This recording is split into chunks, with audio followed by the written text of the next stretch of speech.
अन्नदाता, पग पग पर है संग तुम्हारे अन्नदाता।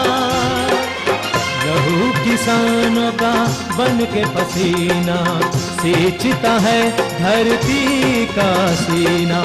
मेहनत का तेरी हक दिलवाने, नई तकनीक नई खोज बताने। पशुधन को गुणवान बनाना, पौध सुरक्षा को सिखलाना, खेती के सब गुर समझाने, भारत का सरताज बनाने। आठों पहर है संग तुम्हारे अन्नदाता, अन्नदाता। नमस्कार, मैं हूं कात्यायनी चतुर्वेदी और आप सभी दर्शकों का अन्नदाता कार्यक्रम में बहुत स्वागत करती हूं। और हर रोज की तरह कार्यक्रम में लेकर आई हूं खेती बाड़ी से जुड़ी हुई बहुत सारी लाभकारी जानकारियां। तो फिर चलिए सबसे पहले देखते हैं क्या है विशेष आपके लिए आज के कार्यक्रम में। गेहूं की फसल की अच्छी पैदावार है तो कैसे करें फसल का प्रबंधन। जनवरी फरवरी माह में आम के बाग में किए जाने वाले जरूरी कार्य।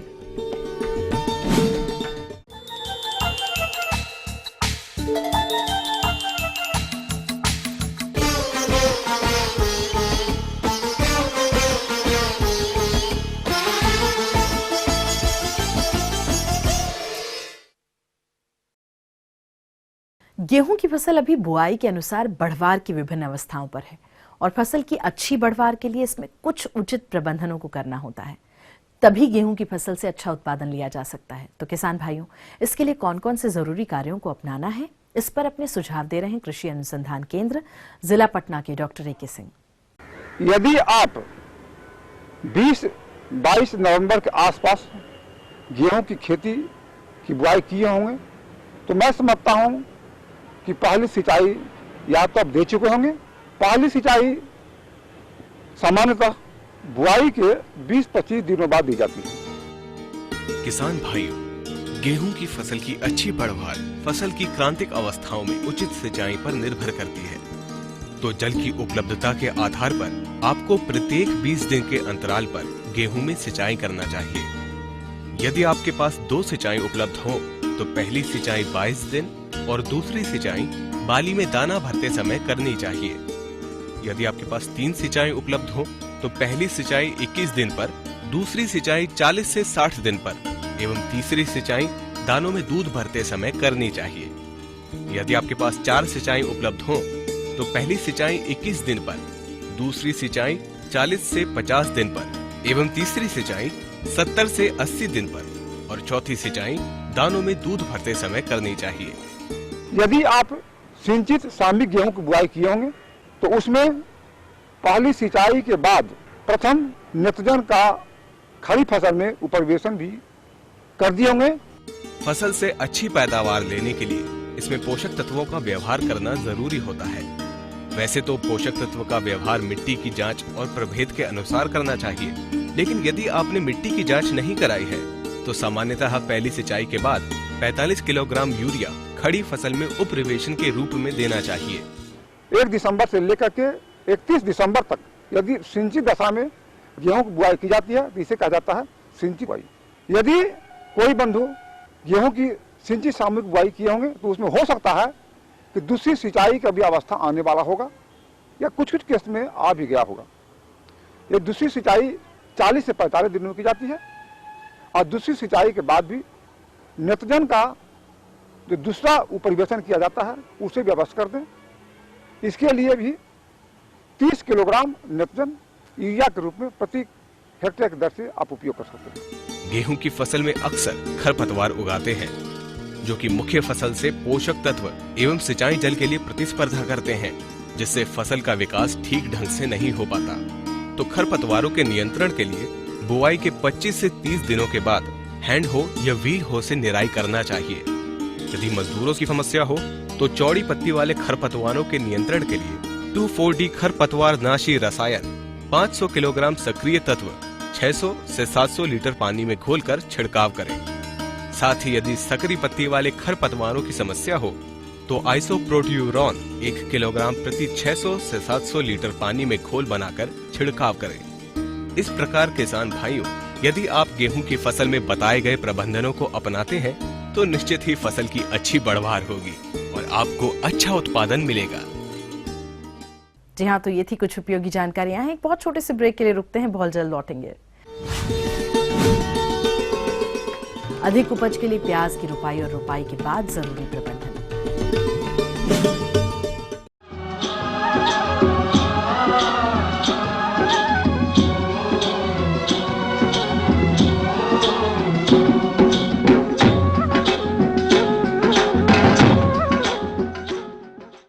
ब्रेक के बाद आप सभी दर्शकों का एक बार फिर से अन्नदाता कार्यक्रम में बहुत स्वागत है। बढ़ते हैं अपनी अगली प्रस्तुति की ओर।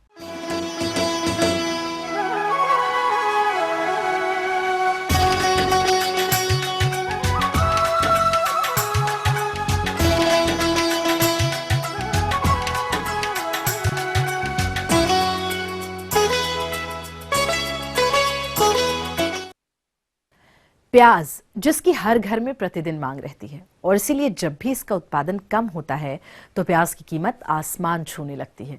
और इसीलिए इस फसल से अधिक उपज के लिए इसकी खेती उन्नत तकनीकियों को ध्यान में रखकर करना होगा। और इसी बात को ध्यान में रखते हुए आज आपको मिलवाएंगे कृषि वैज्ञानिक डॉक्टर बीपी शाही से, जो प्याज की रुपाई और बाद के प्रबंधनों पर तकनीकी सलाह देंगे। इसी संदर्भ में मैं किसान भाई आपसे निवेदन करना चाहता हूं कि चूंकि प्याज की जो नर्सरी रहती है वो अक्टूबर लास्ट नवंबर के प्रथम सप्ताह में लगाते हैं और लगभग हमारी जब प्याज की नर्सरी 60 दिन 2 माह की हो जाती है तब उसकी रुपाई योग्य हो जाती है। किसान भाइयों, प्याज की नर्सरी हमारी तैयार हो चुकी है और जो नवंबर में डाले हैं वो जनवरी में उनकी नर्सरी तैयार होगी। रही बात महेश जी आपने जो पूछा है प्रजाति, इसके लिए हमारी पूसा माधवी, पूसा रत्ना, पटना रेड जो हमारी सर्दियों वाली मौसम की हमारी प्रजातियां हैं। जो हम नर्सरी डालते हैं तो किसान भाइयों हमारी लगभग बीज की मात्रा 8 से 10 किलोग्राम बीज की मात्रा 1 हेक्टेयर क्षेत्रफल के लिए आवश्यकता होती है। जो हमने नर्सरी बताया कि किसान भाइयों की लगभग हमारा जब जिस दिन नर्सरी लगाएं उसके 2 माह बाद उसके बाद तैयार हो जाती है। जब नर्सरी तैयार हो जाए तो खेत की रुपाई करने के पहले खेत की तैयारी कैसे करें, सबसे महत्वपूर्ण होती है कि जब हम नर्सरी हमारी तैयार होने होती है तो खेत की तैयारी के लिए किसान भाई आप उस खेत को 2-3 बार जुताई कर दें, फिर पलेवा कर दें। पलेवा करने के बाद मिट्टी एकदम भुरभुरी होने जाए। जब पहली आप जुताई कर रहे हैं उसी समय किसान भाइयों लगभग 200 से 300 कुंटल सड़ी गोबर की खाद अंतिम जुताई के समय खेत में बखेर दें और बखेर देने के बाद उसको मिला दें। जब हमारी रुपाई करना हो किसान भाइयों तो उस समय किसान भाई उसमें 50 किलोग्राम नाइट्रोजन, 50 किलोग्राम फास्फोरस और 50 किलोग्राम पोटास ये प्रति हेक्टेयर के हिसाब से हम जब हम रोपाई करना हो उस समय दें। और लगाने के पूर्व नर्सरी के उपचार करने के लिए उसके जड़ को 1 ग्राम बाविस्टिन 1 लीटर पानी में घोल बना करके तैयार कर लें और उसके जड़ को 15 से 20 मिनट की डीप करके और उसके बाद खेत में लगाएं। जब हम रोपाई कर लें उसके 30 से 35 दिन बाद प्रथम निराई गुड़ाई करें और निराई गुड़ाई उपरांत करने के बाद उसमें 25 किलोग्राम नाइट्रोजन ट्राप ड्रेसिंग के रूप में दे करके बखेर के और उसका बाद से हल्की पानी चला दें। दूसरी एक समस्या आती है कि आप देखते होंगे कि ऊपर से पत्ता पीला होना सूखना शुरू हो जाता है उस समय, और बीच में आप देखेंगे कि आंख के आकार का एक निशान बन जाता है, तो उसको हम कहते हैं पर्पल ब्लाच। एक बीमारी आती है फफूंद जनिक होती है, पर्पल ब्लाच भी कहते हैं, बैगनी धब्बा भी कहते हैं। तो उस समय किसान भाइयों आप उसमें मेन्कोजेब 2 ग्राम प्रति लीटर पानी में घोल बना करके किसी के साथ या तो स्टिकर मिला दें या आपके पास गुड़ हो या शैम्पू का 2 पाउच प्रति टंकी में के हिसाब से 100 ग्राम अगर उसमें गुड़ डाल दें 1 टंकी में, उसके बाद एक छिड़काव कर दें। दूसरी एक समस्या आती है कीड़े की। जो कीड़ा देखते हैं कि आप बीच में तो थ्रिप्स आते हैं, तो बीच में देखेंगे तो पीले पीले पत्ते को जब खोलेंगे तो आप पीले पीले कीड़े आते हैं। उसके लिए कोई भी एक इंसेक्टिसाइड मोनोक्रोटोफास या क्विनालफास का 2 ml प्रति लीटर पानी में घोल बना करके आप छिड़काव कर दें। किसान भाई अगर विशेष सावधानी रखते हैं नर्सरी की सही समय पे बुआई, पौधरोपण की सही से इन विशेष बातों को ध्यान में रखते हुए अगर आप करते हैं तो किसान भाई निश्चित तौर पे आप अधिक से अधिक पैदावार ले सकते हैं और अधिक से अधिक प्याज से आमदनी प्राप्त कर सकते हैं। आगे कुछ और रोचक जानकारियां हैं, लेकिन यहाँ पर एक बहुत छोटे से ब्रेक के लिए रुकेंगे, जल्द होंगे हाजिर। जनवरी फरवरी माह में आम के बाग में किए जाने वाले जरूरी कार्य।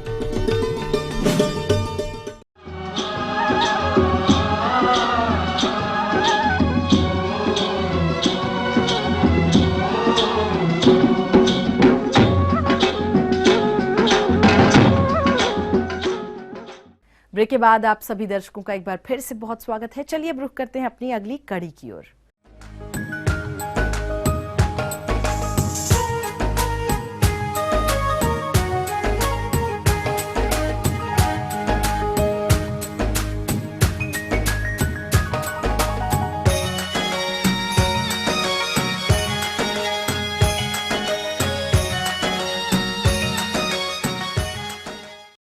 जनवरी फरवरी माह में आम के बागों में बौर आते हैं और इन्हीं बौर से फल बनते हैं। तो किसान भाइयों, आम के बाग से अच्छे फलन प्राप्त करने के लिए इस समय कौन कौन से जरूरी कार्यों को करना है, चलिए जानते हैं राजेंद्र कृषि विश्वविद्यालय पूसा जिला समस्तीपुर के कृषि वैज्ञानिक डॉक्टर संजय कुमार सिंह से। किसान भाइयों, आप देखेंगे कि जो खेत में जो है आम, या तो हम अभी जून जुलाई में लगाए होंगे वो इस तरह के पौधे होंगे, या ऐसे पौधे होंगे जो अभी वानस्पतिक वृद्धि की अवस्था में होंगे, और कुछ पौधे ऐसे होंगे जिनमें कि फरवरी मार्च में जो है फूल आएगा। तो इन पौधों के लिए हम बताना चाहेंगे कि आप सबसे पहले ऐसा करें कि उसके किनारे की घास पात को निकाल दें और उसकी मल्चिंग कर दें। मल्चिंग करने से हमारा मत तात्पर्य है कि उसके इर्द गिर्द जो है सूखी घास पुआल से उसको ढक दें, या पॉलीथीन की शीट से उसको ढक दें, जिसमें कि मॉइस्चर उसमें बना रहे।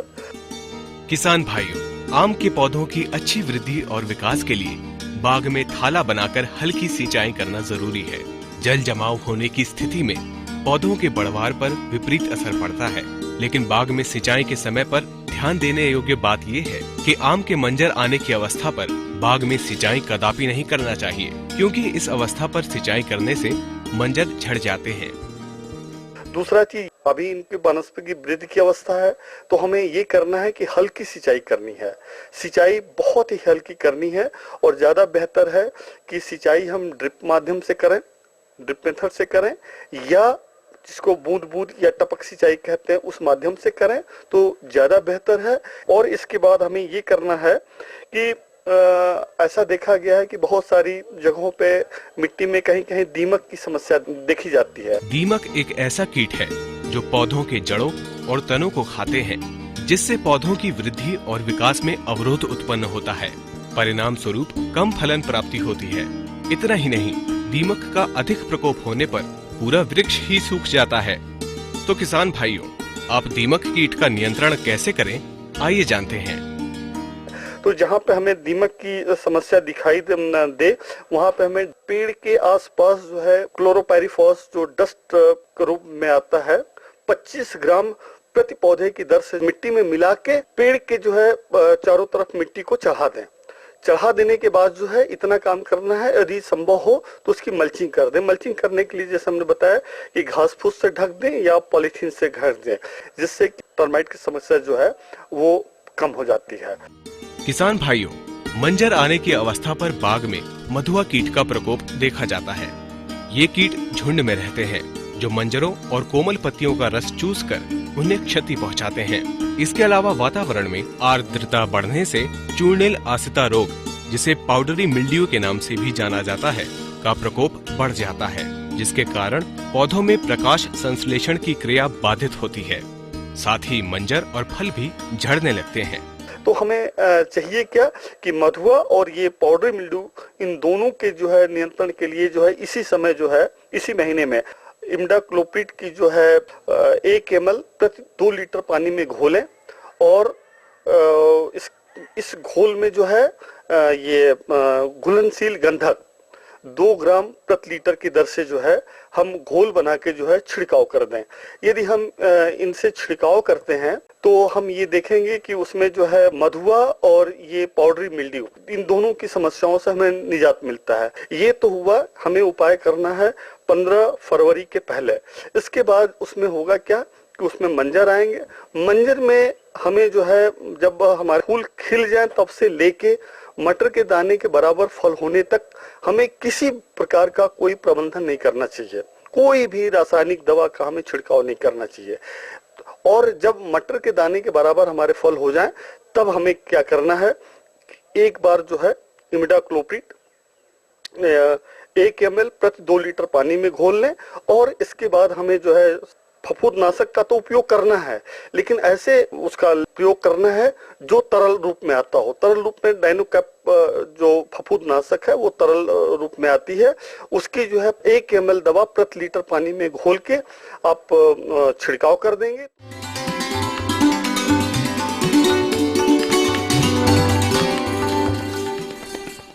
अन्नदाता हेल्पलाइन निशुल्क फोन संपर्क सेवा के माध्यम से आपके द्वारा पूछी गई समस्याओं में से 1 या 2 महत्वपूर्ण समस्याओं को हम अपने कार्यक्रम में जरूर शामिल करते हैं। और इसी के तहत आज की चयनित समस्या और उसका जवाब इस प्रकार है। निःशुल्क अन्नदाता हेल्पलाइन में आज हमने जिस प्रश्न को शामिल किया है उसे पूछा है आदमापुर जिला सिवान के राजेंद्र प्रसाद ने। आपने मुर्गियों के चूजों की देखरेख पर जानकारी चाहिए है, तो इसके लिए देखिए कार्यक्रम का यह अंश। जैसा कि मशीन से चूजा निकालने के बाद या आप चूजा खरीद करने के बाद कुछ भी हो, 1 दिन का चूजा आपको सब जगह से ही मिलता है। तो 1 दिन से लेकर के 10 दिन तक चूजा पालन बहुत कठिन है। जैसा कि 1 दिन वाला चूजा को ये जैसा बहुत ज़्यादा ठंडा है तो ऐसा घेरा लगा के ऊपर में बड़ा उड़ा दे करके अंदर में 200 वाट बल्ब, तो वो बल्ब देने से इसमें चूजा आराम से रहेगा। और इसमें 1 से 7 दिन तक 95 डिग्री ताप रहना चाहिए, नॉट सेल्सियस। तो उसके बाद जब चूजा 7 से 14 दिन होगा उस समय 95 से 90 डिग्री ताप बुडार में रहना चाहिए। तो ये गर्मी का व्यवस्था है। और ये गर्मी अगर थोड़ा कम हो जाए तो चूजा मरने का संभावना रहता है। इसीलिए ताप का बारे में थोड़ा अच्छा से ध्यान देना चाहिए। उसके बाद चूजा में कोई बीमार ना आए, छोटा चूजा में तो पता नहीं चलता है, इसलिए कोई बीमार ना आए, इसीलिए कुछ दवा भी प्रयोग करना चाहिए। जैसा कि आपके पास अगर 100 चूजा हो, 100 चूजा होने से 1.5 से 2 लीटर पानी ये दिन भर का खपत है। तो 100 चूजा में 1.5 से 2 लीटर पानी को 2 या 3 जगह में बांट करके देना चाहिए। तो ये 2 लीटर पानी का अंदर में ये भिमेरल एक दवा है या ट्रेसवेल, कोई भी मल्टीविटामिन दवा 100 चूजा के लिए कम से कम 5 से 10 ml जरूरी है। ये तो विटामिन हो गया, स्वास्थ्य को ठीक रखने के लिए। कोई कमजोर होगा तो ठीक हो जाएगा, लेकिन कोई भी बीमार आ सकता है ये ठंडा में, इसीलिए आपको वेंडॉक्स एन ये दवा 2 लीटर पानी में 1 ग्राम हिसाब से ये लगातार 7 दिन ये देना है, प्रतिदिन 1 बार। ये देने से चूजा में किसी प्रकार वो बीमारी नहीं आएगा। तो इसके बाद रानीखेत बीमारी जो होता है गांव में अक्सर होते रहता है। जब बीमारी आएगा चूजा एक भी नहीं बचेगा, बड़ा मुर्गी होगा तो वो भी नहीं बचेगा। सुबह बीमारी आएगा, शाम को ख़त्म हो जाएगा। इसीलिए इस 10 दिन का अंदर में ये रानीखेत F1 आँख में खाली 1 बूंद दवा देना है। इसका 10 दिन के बाद जैसे चूजा थोड़ा बड़ा हो जाएगा, फिर उसको 15 दिन में गाम्बोरो एक टीका होता है, वो भी आँख में दिया जाता है। उसके बाद जैसे ही वही चूजा जब 21 दिन होगा उस समय फिर वही रानीखेत F1 पुनः और 1 बार उसको आँख में देने से आगे 2.5 महीना तक ये बीमारी होगा ही नहीं। चूजों में ठंडा के समय और एक बात ध्यान देना चाहिए, एकदम सुसुम पानी जैसा हाथ दे वो आराम लगे वैसे माफिक पानी देना चाहिए, क्योंकि ज़्यादा गर्म होगा तो दवा का एक्शन भी वो खराब हो जाएगा, वो दवा काम नहीं करेगा। जो मुर्गी घर है वो मुर्गी घर में जैसा ठंडा हवा ना बहे उसका चलते आप प्लास्टिक ढक दीजिए खिड़की में, या इसमें पटुआ का बोरा को बढ़िया से घेर दीजिए जिसमें ठंडा हवा मुर्गी घर में ना आए। ऐसा हो देखा गया जनवरी महीना में बहुत ज़्यादा ठंडा होता है, उस समय मुर्गी घर में आप कोयला चूल्हा भी जला दे सकते हैं। 4 घंटा 5 घंटा तक उससे ताप निकलता है, तो वो मुर्गी बहुत आराम से रहता है। तो ये व्यवस्था लेना बहुत ही ज़रूरी है, तब आपको फायदा इससे अधिक मिलेगा। छोटा चूजा में आहार का बारे में भी आपको जानकारी रहना बहुत ही ज़रूरी है। जैसा कि आप खाली छोटा चूजा के लिए उसको बोलता है प्री स्टार्टर, जब चूजा 10 से 15 दिन हो जाएगा उस समय उसको दिया जाएगा स्टार्टर। उसके बाद जब वो 20 दिन के बाद उसको बोलता है फिनिशर दाना। तो ये तीनों प्रकार दाना अगर दिया जाए तो आपको इसमें कोई ये नहीं होगा और 1 महीना में कम से कम 1 किलो 300-400 ग्राम ओजन हो ही जाएगा पक्का, अगर उसको ठीक से दिया जाए ऐसा। और जल्दी बढ़ने के लिए भी दवा है जिसका नाम है ये सार्कोफेरल। ये सार्कोफेरल एक दवा है, ये बहुत जल्दी मुर्गी बढ़ता है। 10 दिन के बाद उसको 30 दिन तक दिया जाए, मुर्गी का वजन आपको 1 किलो 300-400 तक हो जाएगा 1 महीना में ही।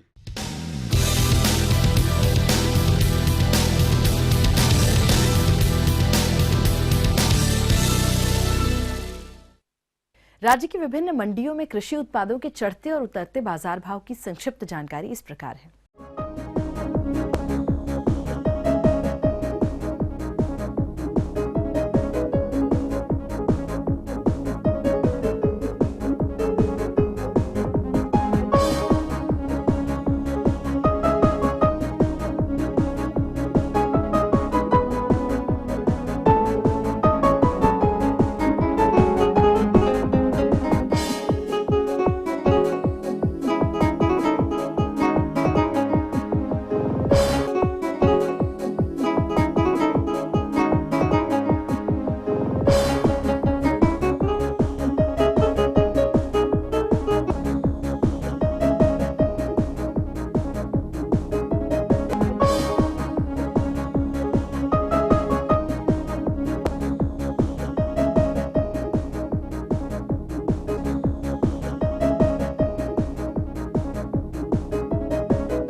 और चलिए अब देखते हैं कल दिखाए जाने वाले कार्यक्रम की मुख्य झलकियां।